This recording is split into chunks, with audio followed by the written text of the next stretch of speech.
Welcome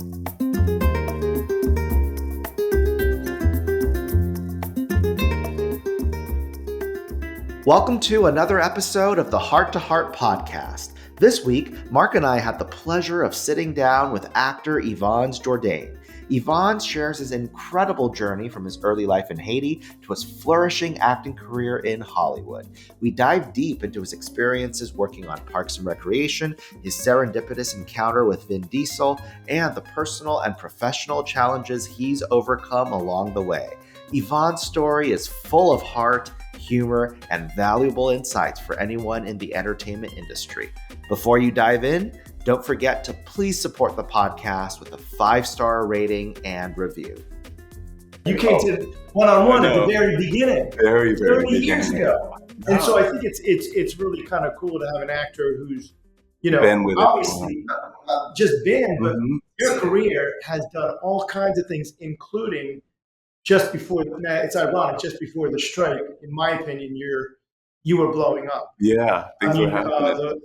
The most recent thing was the Upshaws with one. The Upshaws, yeah. But you were. I just saw it from because you're not just one of the actors from the very beginning, but you're someone who I followed personally. I know. It's a very personal of mine. And your career really has. It's gone all over the place. It's gone to security routes and came back. Yeah. And there's some great stories to tell. And as a matter of fact, when you now obviously you came over here from another country. Yeah, from Haiti. Haiti. Yeah. So I was 4. Yeah, you were. I was going to say when you were 4. Yeah. Do you remember anything about the adjustment, or was it pretty easy for you to adjust? Oh yeah, no. I remember the adjustment because I remember my mother saying that there's this white stuff that falls from the sky, and the whole area is going to be white. And in my little 5-year-old brain, I could not fathom. This is before she got on the plane to come. Yeah, So when we were driving to, because she picked up at Kennedy Airport. So we're driving back to Asbury Park where I grew up. And while we're in the car, we're like excited. We're seeing all these lights and what have you as kids. And my mother said, there's a point in time where all this white stuff's going to fall and it's going to make everything white. And we're like, really? What? So we get there, and I'll never forget it. It was a Sunday morning. My mother woke us up, and she came to me, my sister, and my brother, and we got up. She said, look outside. And we saw mounds of snow. And that's what it was. It was snow. We didn't know what snow was because Haiti's hot and there was no such thing as snow. So we saw snow, and I was like, oh my God. So the freezing part of it didn't hit me. So I opened the window and I grabbed it and I started eating it because I realized it was all icy. And I wanted to make snow cones. So I ran and got orange juice and made snow. But it just turned to slush. It didn't really turn out to anything. But that was the first memory I remember, just being in awe of just the weather change. So you go to school, and then when did you decide you wanted to act?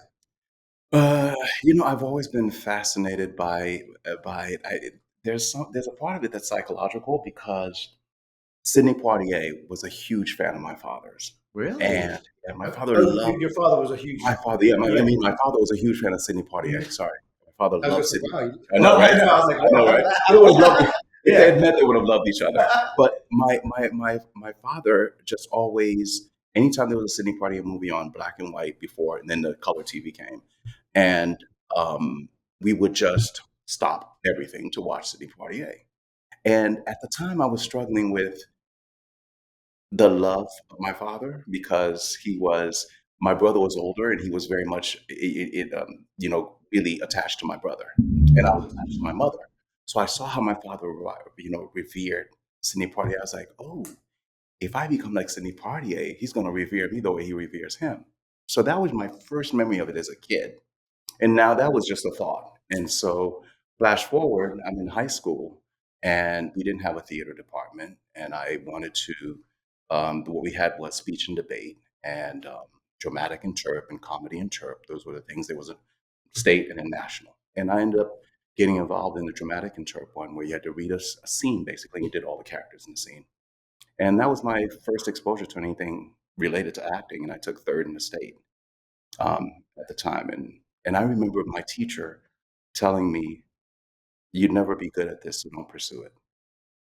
that theater teacher. She had her favorites, and I was and I would always come to her for them. She's like, yeah, because she had her.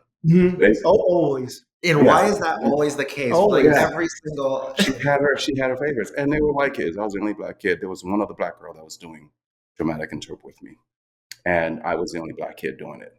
So she had her little white kids that she loved, and she pushed them, and they did really well. So I learned my little scene, and I practiced, and I went to the state, and I kept moving up the ranks. And she took notice, but she was always saying that, this career is not for you. When I said, how do I get involved in acting? And she would always poo-poo it, and meanwhile, she would always champion her little stars, because they did really well all the time. I just came out of nowhere and took third. And then Rutgers, did you study with Bill Esper or no? I studied with his protege, Maggie Flanagan. Oh, you studied? Okay. Yeah, Maggie Flanagan was the one that ran it after she ran the undergrad program. He ran the master's program. People love Maggie. Yeah, Maggie's great amazing. Reputation. Amazing. So because this is all about inspiration, was there anything that happened in your experience with Maggie that you still carry with you? Oh my God, yeah.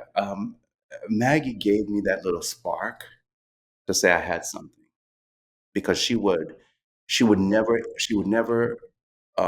say to anyone, you should pursue the business. You have something. She would never say that. And I remember one time in our interview, because sometimes we had an interview with her, and we were talking about the scene and what we did and what have you, and I had office meeting with her. And I asked her, and I said, Maggie, do you think I could pursue this? And she said, I don't normally talk about pursuing the business with people, but if you're interested in this, if you're really interested in this, you need to go to New York and do the work. And I'll never forget that was her way of, because she would never say, oh yeah, you're going to become a star. Nothing like that. It was more about, it's about the work. It's always been about the work with her. And she said, I don't always say, I will tell somebody if they're basically would be tough road for them. But she gave me the encouragement. She said, go, if you're really interested in doing this, you need to go to New York and start doing the work. Because that was the first acting class I'd ever taken. And I was starting to learn different things. We were doing Meisner, of course, and learning the Meisner technique. And I was very green. Didn't know what the hell I was doing. So, and then when I got to New York, I didn't study with Esper Studios. Esper Studios was very, at the time, it was very regimented, and that philosophy, break you down so they can build you up, didn't work for me as an actor. So I was like, I need positive reinforcement, not we're going to tear you down your shit and then we're going to build you up to something.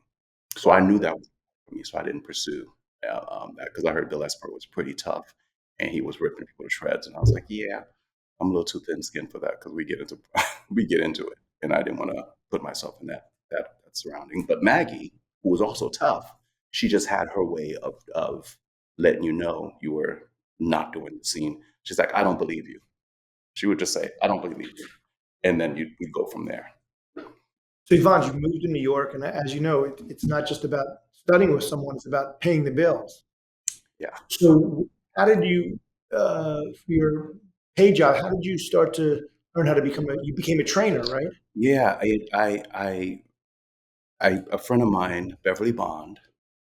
Shout out to Beverly Bond. She's the one. She was an instructor. We weren't in college. We were at Rutgers together. So she started working as an aerobics instructor at New York Health and Racquet Club.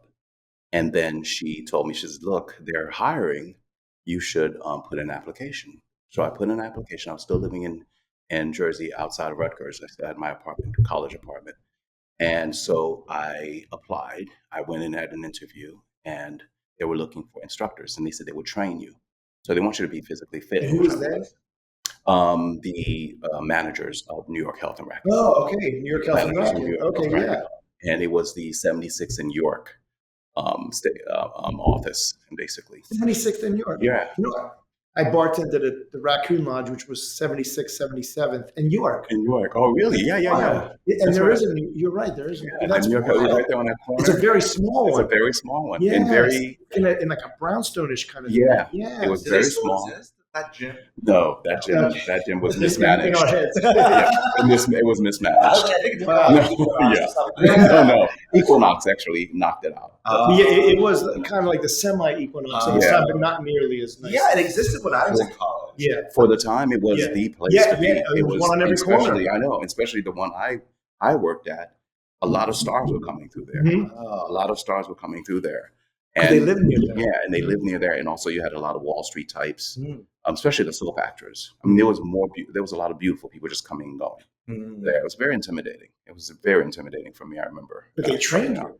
Yeah, they trained me. They trained me how to use a machine. I already had experience because I worked at a gym when I was working at Rutgers. I had a job because that's how I supported myself in college. And I went to a Nautilus gym that were looking for trainers, and they trained me there to start with. So I already had the experience of working with the Nautilus machine. So I used that and then moved into New York and started working with their Nautilus machine there. But I immediately moved from being on the floor as a trainer, and basically at that time they didn't have personal trainers. You basically walked around and showed people how to use the machine, and that's all you did. You didn't get paid for it. You just, because the Nautilus was like a new machine and had specialists to teach people how to use the Nautilus machine. So you did that, and then the manager's position came available, and I jumped on it, and I kept pushing and pushing. Finally, they gave me the manager's position. So now I was in a position to hire trainers to come in, and so I did that. But my personality had people wanting me to train because when I showed them how to use the machine, I treated them with respect, and I was congenial with them. So people, you enjoyed it, and I enjoyed it, and I was very specific. So is that how you met Vin Diesel? Because he was a trainer too. No. I met Vin Diesel. I did a play, and Vin Diesel came to see a friend of his in the play. Really? And this is during that time when you were a trainer? During that time, I was still a trainer. I was working in New York Health and Racquet. What do you remember the play? It was a military play. Okay. I can't think the name of it. It was a military play. Okay. And so Vin came to see it with his friends, and Vin was still working at the tunnel. The tunnel. Okay. Yeah, he was a bouncer at the tunnel. Because my friend Shauna was a bartender there, so they knew each other. So she was in the play. No. Okay. No, no. He came to see another guy friend. Yeah. Okay. Is that when you struck up your friendship? Yeah. He came and he approached me he's like, "Yo, man, you're really good. I'm doing a short, and I would love to work with you." And that's how our friendship started from there. So hanging out and what have you, and then eventually he did. Well, hold on now, because people know the name Vin Diesel. But I think your story, and this is what's so great about this podcast. It really, the reason why Brian and I started it, we really wanted to have like a place of inspiration. So I think this is one of the magical things happen on the path of an actor's journey. Yeah. But could you elaborate and tell us from the beginning to the end on this short film, the short film with Vin Diesel, and the whole idea that he was going to even just like forget about it, and he wouldn't have. Anyways, why don't you tell the story? Well, because Vin was in LA for a while, he came out to LA and he didn't get well received. This is after he shot the short? Before. This is the impetus to shot. Okay, go ahead. So he was saying how, because we were talking about, actors wanting to go to LA. And there are a lot of actors, by the way, who go to LA, don't have a good experience, and they come back to New York. Exactly. He wasn't the only one. And he was saying how his parents basically were like, "You need to get off your butt and do something." So because he had his look where he wasn't being recognized as being black or white, they didn't know where to put him. And nothing happened for him in LA the first time. Yeah, okay. They didn't know where to put him.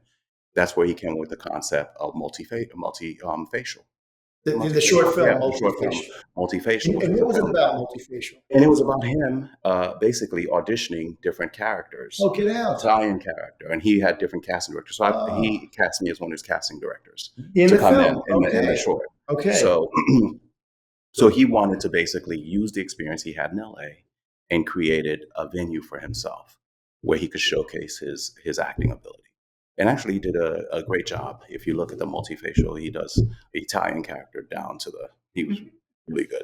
And so from that experience, so he shoots this film, and he did a showing of it actually down in the Village.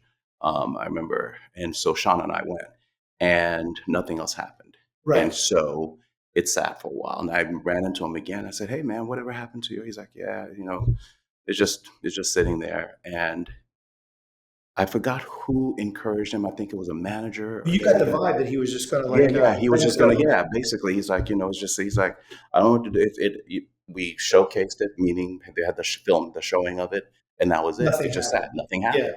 So somehow it got in the hand of a manager, and the manager took it to Steven Spielberg.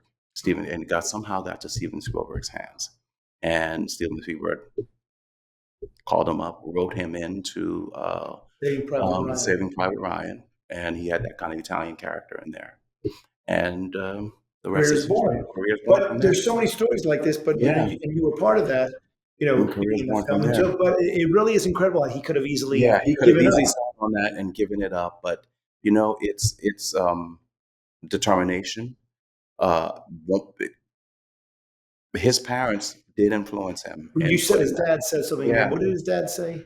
something to the fact that don't you can't sit on your butt. You Yeah, have to get up and the harsher make it way. happen. Yeah, Yeah, and make yeah. it happen. Something of that nature. I'm curious, like, how did your parents react when you told them you wanted to go into acting? Like, was it a positive support? You're in a city Yeah, boy. right. Yeah. I am Haitian born, and anybody knows any Caribbean family, they did not sacrifice coming to the United But States. Sydney wasn't he? He's Caribbean too, Yeah. but so it was more about doctor, lawyer, Right. engineer, Right. any of those Yeah, would yeah, have been yeah. the deal. But Yeah. I did well in high school. I did fairly well in high school, so they had expectations of me moving in a direction that was more professional. Right.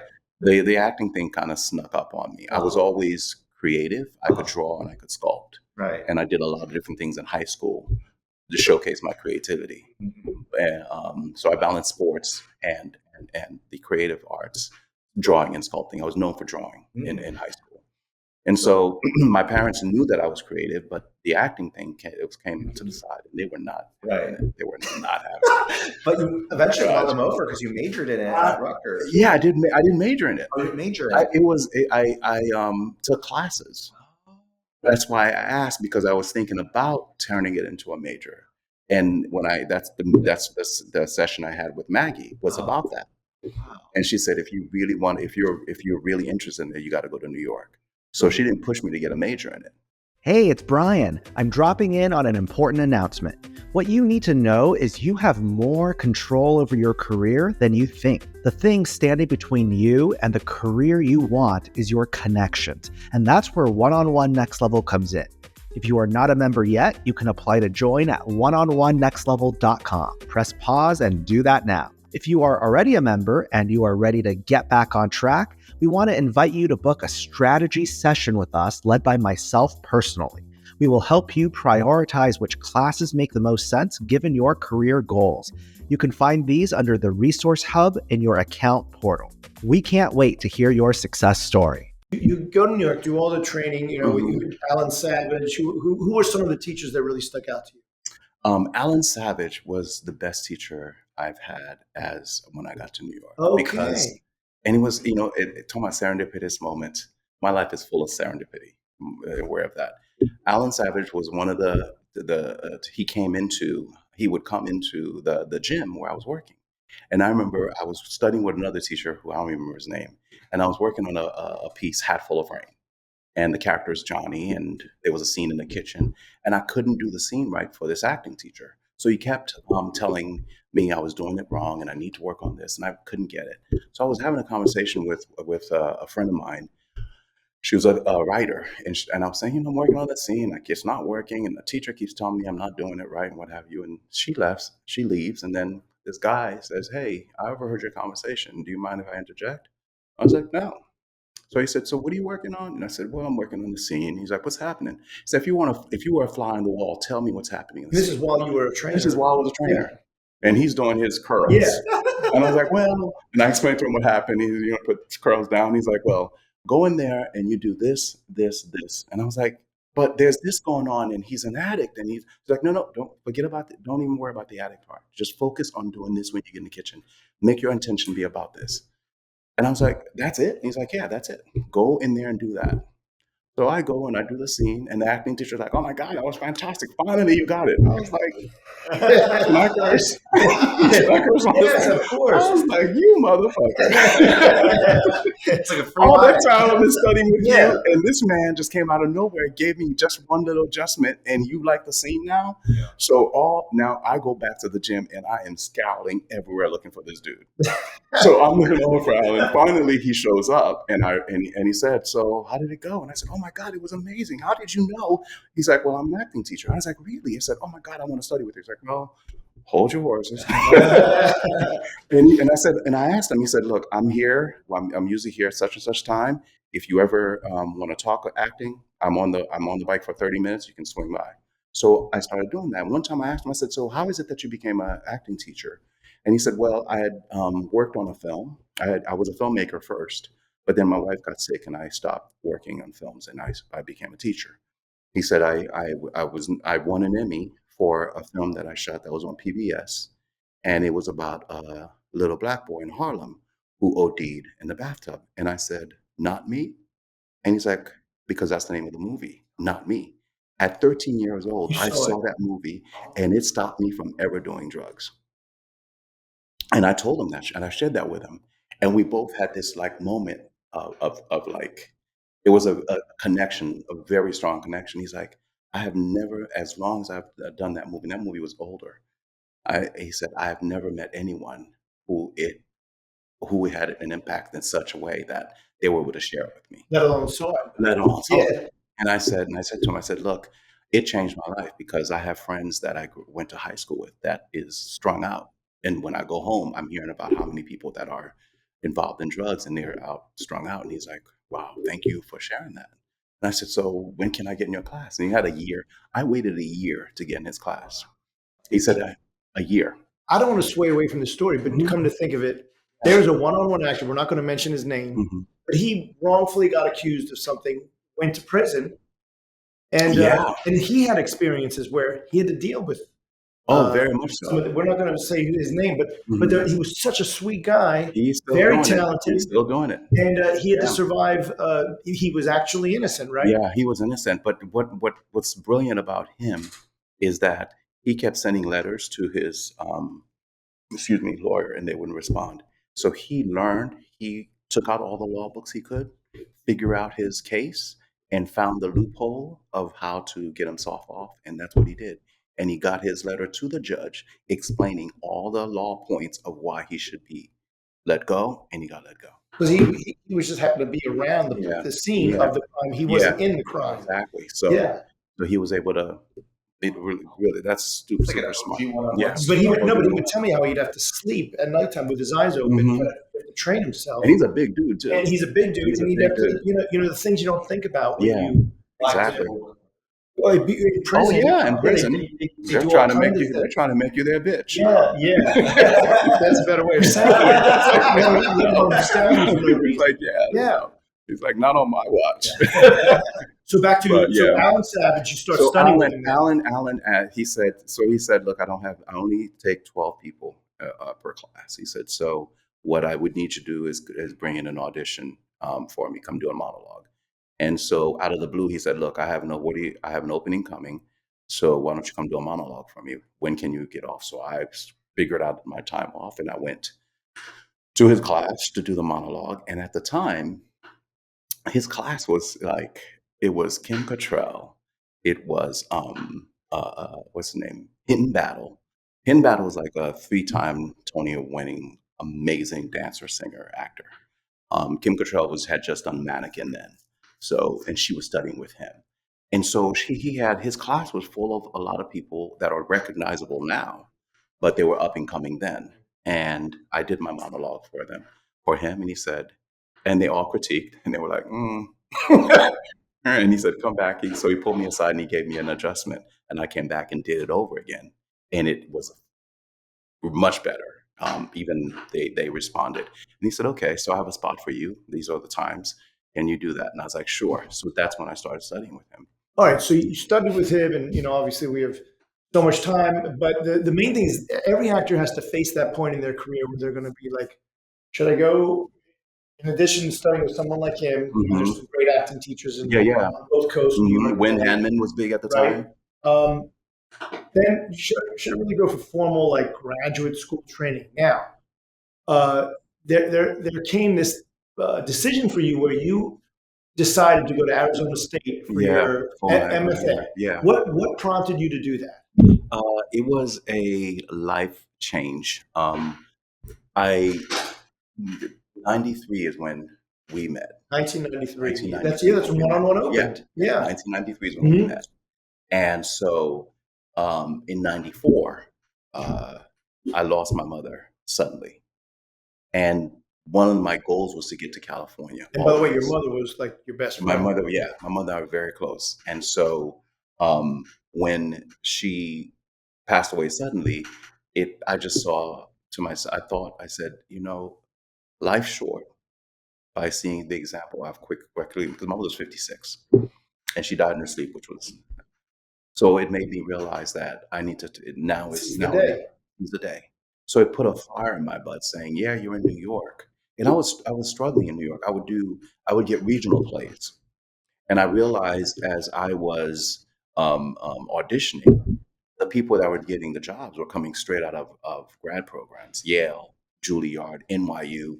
For Black actors, those were the actors that were getting the plays. Because I'm not a musical theater person. If I could sing my face off and dance, I had a better shot of getting on Broadway. Because if you come in and you blow it out of the waters in an audition, they're like, okay, we don't care if he went this school, that school. He's the real deal.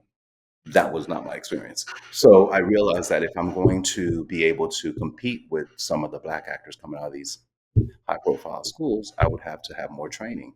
My base with Alan was mainly scene study.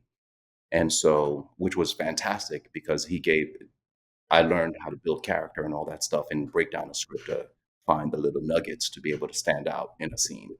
So all those things I learned, but what I didn't know was Shakespeare. I didn't know the classics. And so when my mother died, I was like, it's now or never. So I applied. I did URTA.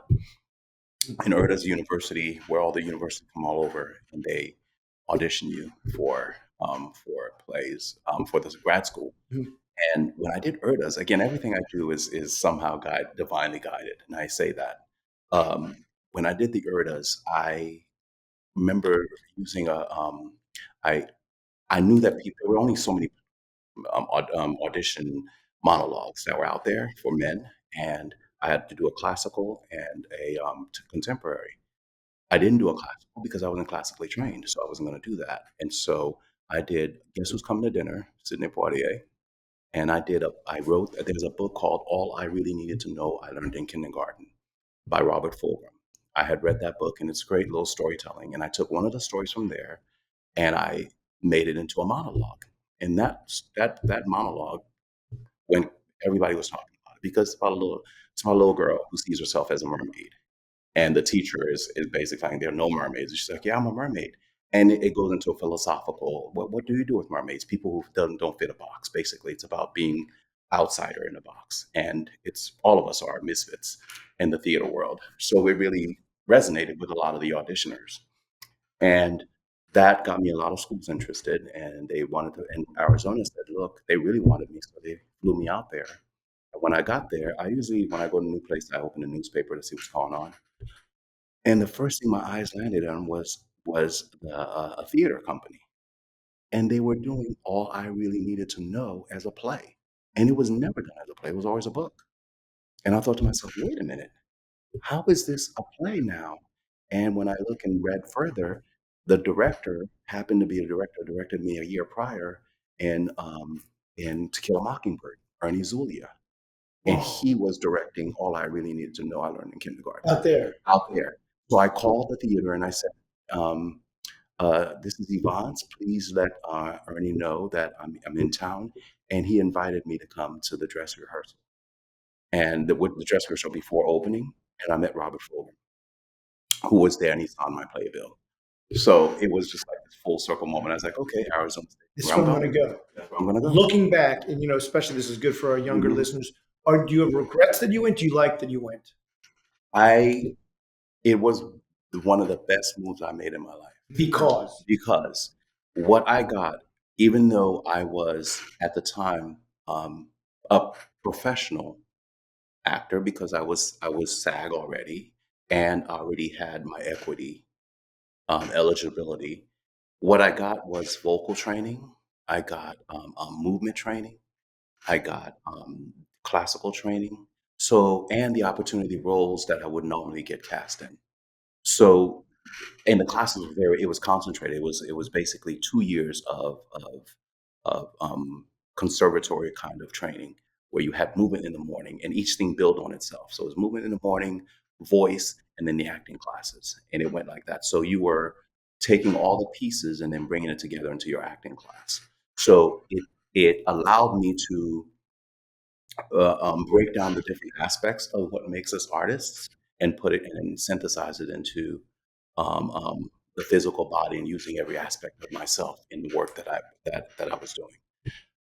And that training with Arizona State, with the great teachers, great teachers there who were really, really top of their game in terms of voice, the acting classes. I had to have a conversation with them. The thing of being smart and having self awareness, they were doing the dialect. In the dialect, they were teaching, and I was the only black person in my class.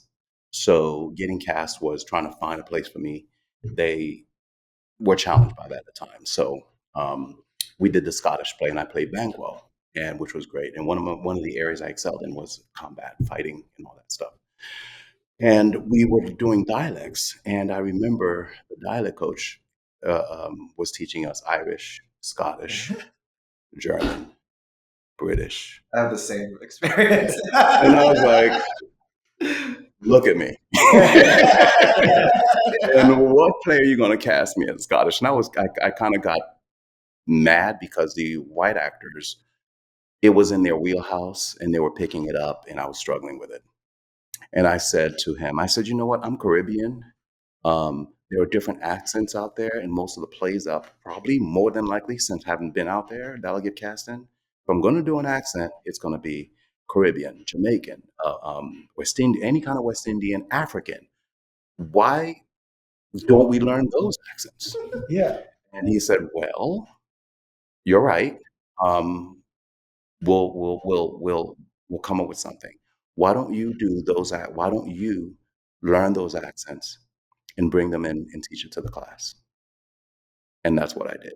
So I brought in the Jamaican accent, I brought in the African accent, and and of course learning Southern accents too, the Mid Atlantic and all that stuff. So they allowed me to come in and do it my version because the white actors got to do what they are comfortable with doing. And I learned some of them, and it wasn't horrible, but it was a little struggle for me to learn it. And frankly, I was kind of pushing up against it. I was like, I'm not going to spend my time learning that accent as much because I'm rarely will I get out there and use it. Right. I'm going to work on the accents that I know I'm going to be using that can come more fluidly to me, and that's what I did. So And while you're there, now George Wolfe, he ran the public at one time. yeah. And then did he move out there to like be affiliated? Wasn't he affiliated with that school? No. I thought Yeah, George C. no, Wolfe did something with no, Arizona State. no. I don't think Marshall Mason. Oh, Marshall Mason is the one. He directed uh, uh, uh, shoot on Broadway. He was nominated for a Tony with John Malkovich. Burn This. okay. So Marshall Mason came and ran the undergrad program for. Then you Right. leave there, you graduate there, you go to LA or go to New York? I go to New York. Go back to New I York. go back to New York For how long? for a few months because New months. York kicked my ass and said, "Get the fuck out." Then how did it say get the fuck out? I had my car with me and I went back to New York, and my car, which ran smoothly in Arizona, no problem. I get to New York. The first day I park in the apartment, my old apartment, because I was still rooming. I was rooming with Alton at the time. So come out, my car doors slightly ajar, and they had stolen my radio. And I was like, whoever did this is strong as hell because they pulled it open, went in, unlocked it, and stole my radio. And I told Alton, it's like, "Ooh, I don't know. New York is not having me right now." And then a week later, my car gets towed. Whoa. And then a week after that, my tire Slashed. smashed. Your car A week, a week after that, it catches on fire. Because you screwed the car. I was like, But that's not the only reason you're leaving. yeah. What, LA you just was really felt calling. Yeah, I just felt it. I just Okay. felt it in my bones. I was like, it's not. And I also said, you need to get out of here because this is not for you. So you And went sure enough, I drove out to LA. LA. Wait, a new car. No, in the same old car. Get out of My here. little beat up car. Oh my gosh. My little with the Toyota fire. Corolla. Drove from New York out to Arizona, picked up the rest of my stuff from, By the way, from it drove fine, storage, and then kept on going Yeah. to LA. Huh. And here's where I say, everything falls into place. I went looking for an apartment, and again, serendipity. When I got accepted to grad, just go back. When I got accepted to grad school at Arizona State, there was a young woman there who was instrumental in getting me my apartment. She said, "Look, if you decide to come down here, just let me know. Come down where? Come down to Arizona. Oh, To okay. Arizona. I can get you. I'll find an apartment for you. All you do is send a check, and you'll be able to come in." Which I did, and so Stacy's her name. Stacy Okay. Brunel. Her Stacy. So Stacy said, "Yeah." So I got the apartment. Now Stacy was an undergrad. She was graduating when I came in as a new year. So she graduated, moved to LA. We didn't stay in touch. So now I'm in LA.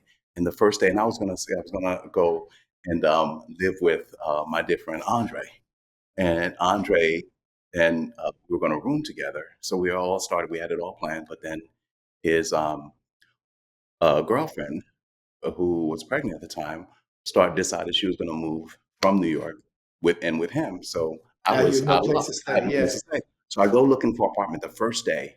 I couldn't find anything, and I wasn't even. I had gotten a gym membership in West Hollywood, so I was like, in West Hollywood was like, I wasn't even looking at West Hollywood. I was looking at Hollywood. I was looking everywhere else. And so I left the gym and I went in to get something to eat in this Kookaroos at the time. And so I walk in and Stacy's there. And she's like, Yvans. And I was like, Stacy. So we like cut up in a hug. She's like, oh my God, what are you doing here? I was like, Stacy, I'm here trying to move to LA. I just looking for an apartment. She said, oh my God, look no further. We have an apartment building that we manage, and we have a room, an apartment available. You should come check it out. I went and checked it out. I was like, where do I sign? First day. So And Yvonne, that's what I do. you believe in serendipity. I Beyond. do, yeah, beyond, of course. Yeah, you've had a Yes. lot. You've had a lot of amazing stories and some really special friends too. Yeah, you have these signposts that keep telling you you're on your path and you're doing what you're supposed to be doing. And I think in every aspect of my career, when I look back at it, I think that I remember when I drove out, when I did go back, because I went back to Arizona and got the rest of my stuff, and I had to get a 18-foot truck because I needed to bring my car with me. And then so I drive the truck, and I got lost. And I ended up I was going to take the 10 to La Cienega, go up La Cienega, and then come around to the new apartment. And I ended up staying on the 101 and ended up in Laurel Canyon. And I was lost. And I was like, oh my God, and I had this huge truck. There's no way to look back. And I was trying to turn around. I got off Laurel Canyon because I recognized Laurel Canyon from having visited LA. And I was trying to turn the truck around and I couldn't turn it around. I went over the hill down and I saw Hollywood. I was like, oh my God, I knew this. And I saw Fairfax. Like, oh my God, I knew Fairfax. And that's how I finally made my way to the apartment. Wow. But I was lost and I found my way. And I remember sitting there, I was like, you know what? This is probably how my career is going to go. Yeah, no, it's true. As a matter of fact, so you're in LA for a little while. How did Councilman Hauser? How did that come about? And that's on Parks and Rec. Yeah. I was my first gig in LA. My first gig, and again, it's connections. It's people Yep. you know. I was working out at the gym, and a friend of mine that I used to study commercial with, John Canali, said to me, and I said, "Hey, John, how you doing? Oh, doing great. What have you?" And he's like, "Yeah, I'm writing on a show, and we're going to be casting a non-traditional role. If you want, why don't you give me your picture and resume, and I could put it into the casting director." And I was like, "Great." And so I gave him my stuff. It was Will and Grace, and that was my first job. And I thought, at my naivete, not being in the LA business part of it, I thought that I had the job. I didn't realize I had to audition for the job. So when I get there, I see all these people that I recognize on TV there. and they're all signed up for the role I was auditioning for. And I was like, wait a minute, I actually have to audition for this though. But luckily it swung my way, and I got the role. That was my first job, and of course now I'm on a high. I'm thinking, oh my God, yeah, it's happening. And I would do different roles. I got roles here, roles there, but I always had to have a second job to do what I was doing, to keep me going. And by the way, a lot of the times the second jobs were I was waiting jobs. No, LA waiting. That's Yeah. like you go to university. The resumes they come up with, cornel blue, whatever. They're really well trained. I tried to get a waiter job. They're like, where have you worked? I was like, well, I've been trying to fudge it. And they showed me somebody's resume, and they were like, all these top notch restaurants. Like, and that person did not get hired. I was like, all right, see you. So it's very competitive, the waiting game out here. So I didn't do that. I ended up working for a company called Palada. Palada. Sounds like Pilates. Yeah, I know. Dan Palada's a guy. He had a company where he basically AIDS rides and the breast cancer walk. I worked for the breast cancer walk. Okay. And worked for that organization. That's what was my money while I was doing that. That wasn't the company that was here. Yes. So the exact office building we're in right now talking. Oh my God. was where yeah. How about that? Yeah. You randomly asked to do this podcast, not knowing anything about. This is where this was our head office. Was the outside this was pretty much. I mean, you guys have this swanky. This is swanky. It wasn't like this when I was here. It was cut up and everything. Yeah. It was cut up differently because we had little cubicle areas. You're here in your old space. In my old space where I worked, that was my day job while I was auditioning. You have so many stories, like Vin Diesel story, and all the people in your life, like it's like little friends who've done signposts. very well for themselves as actors and performers. It's like little signposts that keeps popping up. So something happened for you where you said, you know what, I'm going to still continue my acting career, but on the side, I'm going to go back to school to be a social worker, right? Yeah. So because this company was having, I booked a job, a musical, my only musical that I ever did, and I was. What was the music? What was it? It was called Dorian. Okay. And so it was slated to go to Broadway. Whoa. So our opening was in Denver. So I left Palada because I got this job that's taking me to Broadway. Yeah. And I remember, I'll just say this. I'm not a singer. I can sing a song and have decent tone, but pitch is an issue. Harmony does not exist. I don't know anything about harmony. So I remember doing the show, and because I've never done musical theater, it's very different from when you're doing traditional straight plays and what have you. It's a different kind of, because the dancers and they're a lot more lively, and because when you're working you're focused on what you're doing. With as far as straight plays concerned, dancers, they're like having fun and they're in the makeup room doing whatever. So it was a world that I wasn't familiar with. So I remember as I was doing supposed to be doing the harmony, I would wait for the actor next to me to start singing so I can know my part, and then I start singing. But eventually, I would start to sing the melody because it was more to my ear.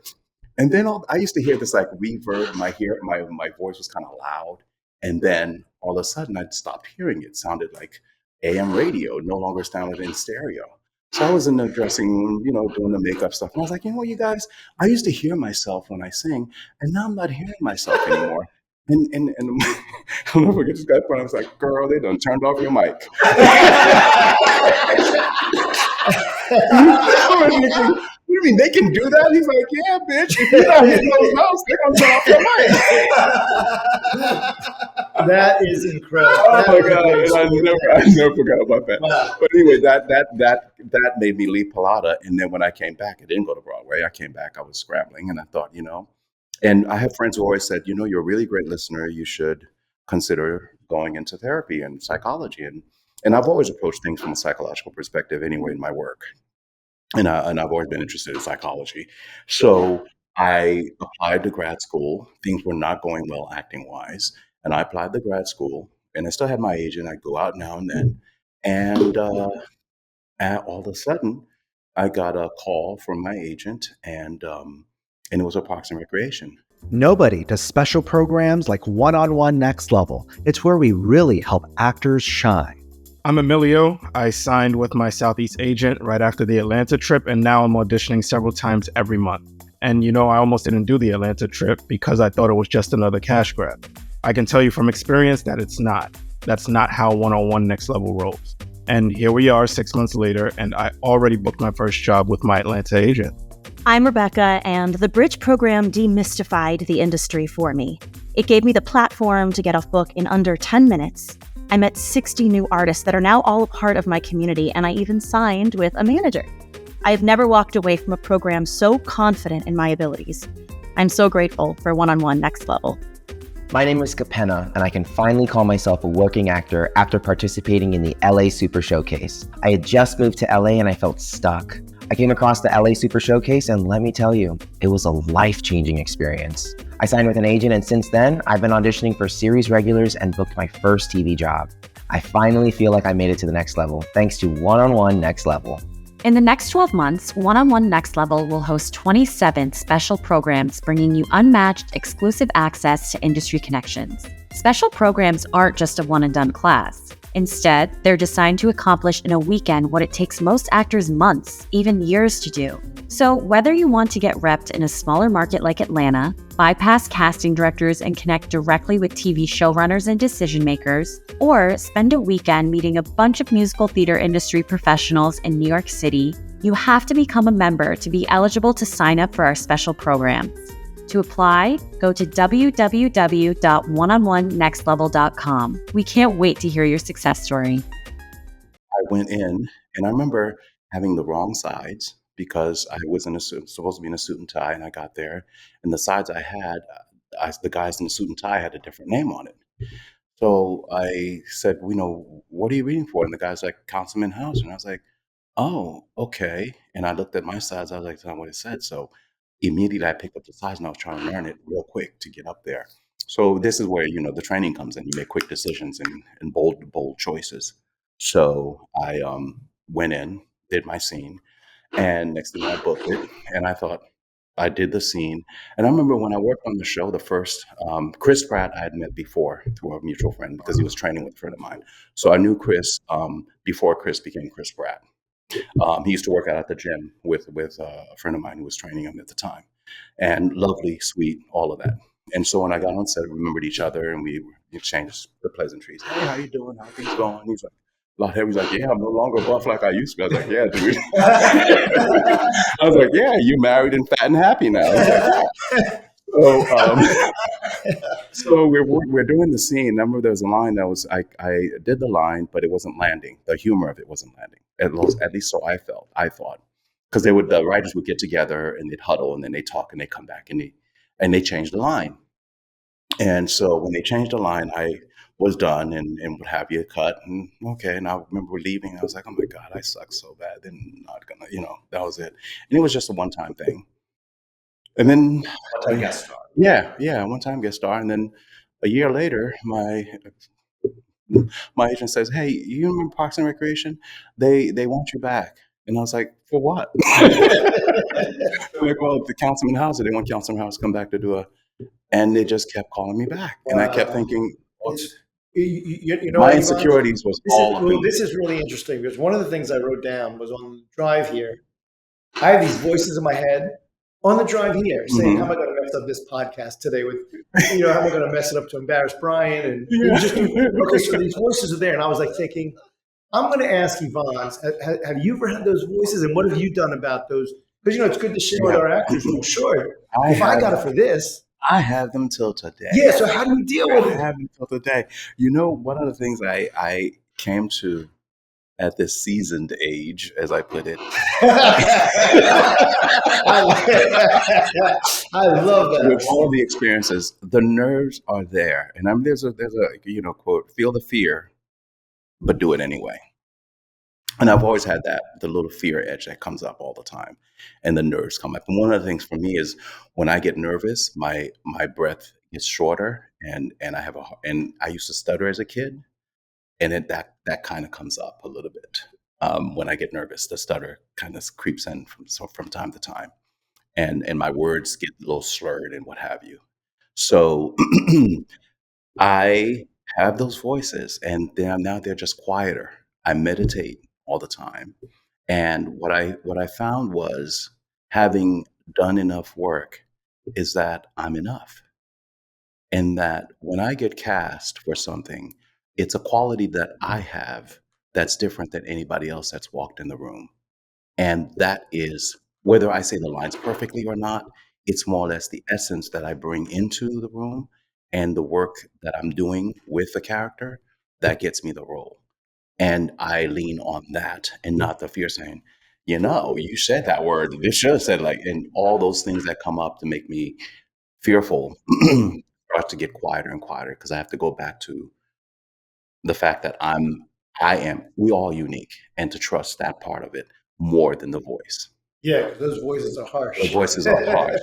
Yeah. Yeah. So then you became, Mhm. they kept calling you back for Parks They and Rec. kept calling me back. When did you officially feel like, hey, I've made it? It's interesting because I'm not trained in those guys are masters when it comes to improv, and they would do improv runs. After we do the scene, they would say they called it a fun run, and then they would just do a fun run in improv. And they were so brilliant at it. And Amy was, she was absolutely, everyone in the set was absolutely lovely. And Amy was so gracious because she would try to get me to play with them in improv, and it'd be like crickets. They would lob me, and improv is yes and, everything is yes and I know that, but nothing would come to mind. So I'd be like,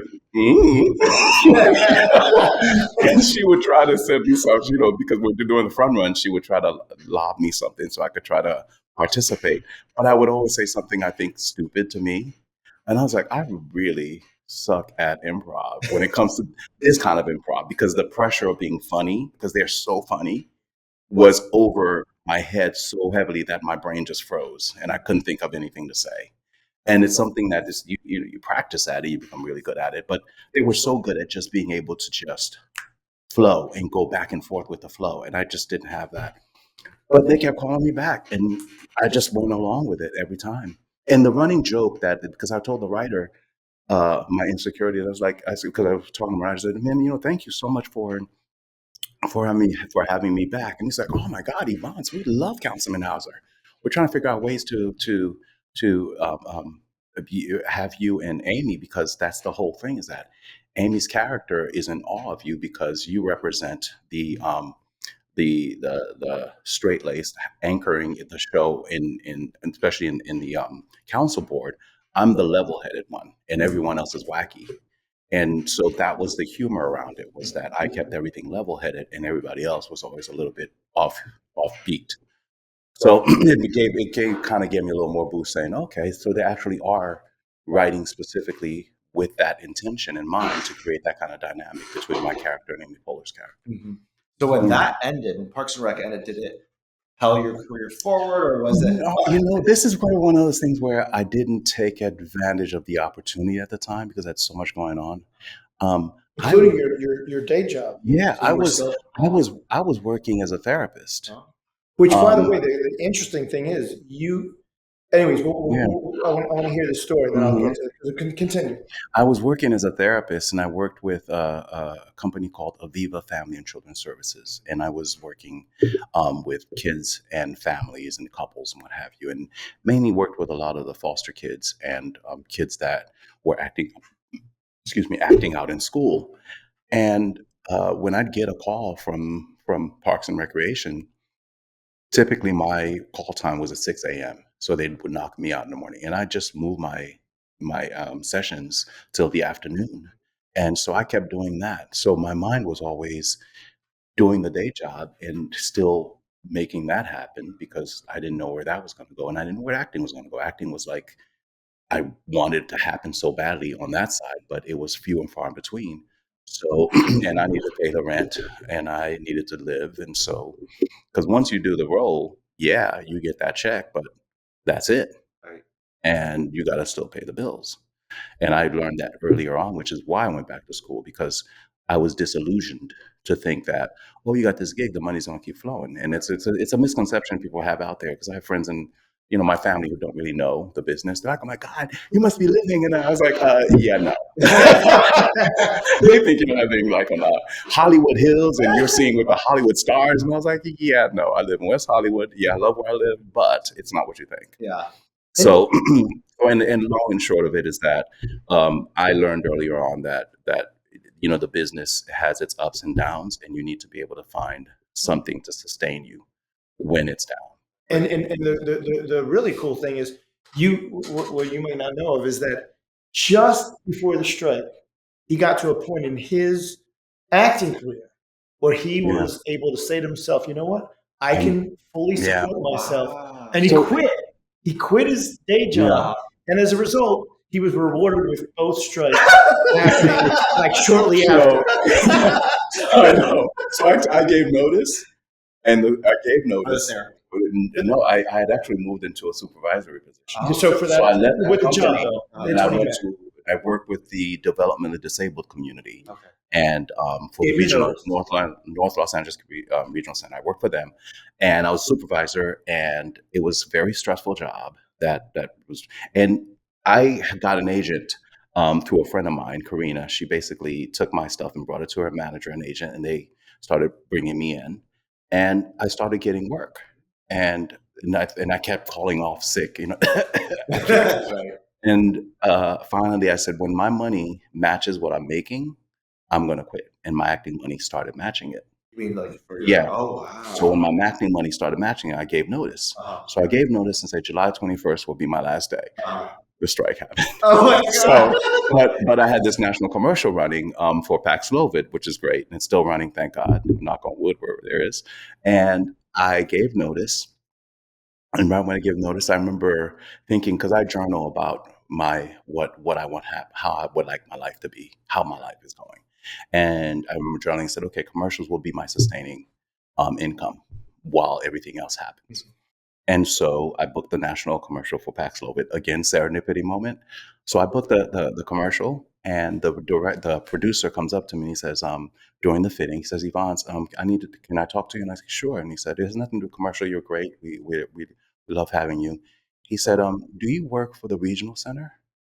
And I said, yes, but how would you know that? It turns out that I'm supervisor to the caseworker that works with his son, who is a regional client. Oh, wow. And so he was having some challenges getting services. And so he brought it to my attention. I said, you know what? I used to be that caseworker supervisor, but I know who is, and I'll get on it. So I called the supervisor who's working with the caseworker. She immediately contacted, but I didn't divulge the connection. I just said, you know what? I got an email. This is what's going on. Wish I did get an email. I went back. And he said to me, he's like, what are the chances? I was like, he's like, well, I'm looking at the board. I have your name up there, supervisor. And I was like, and I said, wait a minute, I know that name. And he's like, how many Yvans Jourdains are there out there? Right. So I had to ask if you're the same person that is the supervisor. And then he was able to get the services and everything worked out. He was very happy. When we actually did do the shoot, he came to me. My wife was thrilled. My son is doing really well. Thank you so much for getting it moving forward. So things like that happen. So I gave notice. That commercial is happening. And then I ended up getting a last minute audition for a Volkswagen commercial. And I booked that. And so I left on the 21st, which is a Friday. That Monday, I'm in wardrobe for a commercial. I shoot that commercial that Wednesday. Wow. Which is coming out this month, the 15th. You had booked the show pretty shortly before. Yeah. So I had gotten, when talking about the talking in your head, there was a point I was auditioning. I was like, oh my God, nothing's happening. I'm getting these great auditions, and my agent's liking my work, my manager's liking my work, but nothing's happening. And I was like, I wish I'd just get some. People get offers. I wish I'd just get an offer. I get an email and said, oh yeah, this casting director would like to know if you could do this role on Days of Our Lives. And it's an offer, direct offer. And if she's like, you auditioned for her many times, she loves your work, and she would like to bring you in for this role, which aired September 4th. And so Days of Our Lives happened. Upshaw, same thing happened. Kim Coles, who's the casting director, love her. She brings me in all the time and she champions me. And it's always great to have casting directors who are appreciative of the work you put into the auditions, because I do. I take them seriously and I think of them as mini performances. As if I've gotten the job, I'll just set it up the way I have it. I've got the job, I'm just doing it. That's always my mentality for the opportunity that I get. And so it's been working out where things have started happening. The reason why I'm all gray and not shaved or anything is because I'm working on a student film. Even though the strike is happening, I can't do anything SAG related, but I still want to work on my craft. And there's a student film that I'm working on where I get to play this character, and it's an apocalyptic um, film where it's coming to the end of the world and my character's going through some changes. So, so you keep it's fine tuning the work. So this is why this gray stuff is happening now. Because typically I'm clean shaven or just have a goatee, and my hair is bald. I usually keep it bald. But for this role, I know that the character is not, because of the nature of what's going on. There's no time for grooming because you're trying to survive in the last days of the world. That's the premise of the short. There's no question about it. As well as your career is gone, it's going to go even much further once the strikes. Yeah, once the strike happens, is over. Yeah, things are looking up. Is there anything else you want to conclude? No, I mean, it's for so many of our younger listeners, like, it's really not a straight shot. It's like not a straight shot. Be willing to go with the flow. And the people that you meet along the way. And I always say this to and even when I used to come in and speak, kindness goes a long way. You never know. Treat people with the respect and the kindness that you like to be treated. I just don't attract people that are vindictive or mean-spirited or ego-driven. I just don't attract that kind of people in my life. The people I have in my life are supportive of what I do. I support all my friends. I get auditions sometimes and I see a role and I was like, I can act this role, but my friend right here is that role. And I'll call him and say, hey, there's an audition. I just got it. You need to go up on this because it is you.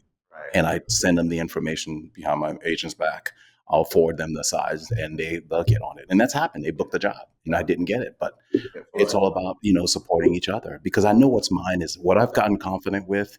The work that's mine is mine. And no matter what happens, it's going to be mine. And same thing for everybody else who gets the jobs that they get.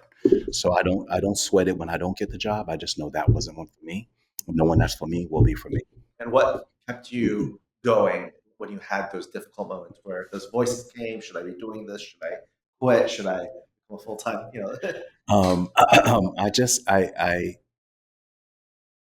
I go back to the initial love of it, is that I love storytelling and I love to be a part of the storytelling process. And it's always been, even if I wasn't making money at it, I would find a way to do it. And that's when you should be doing it. That's right.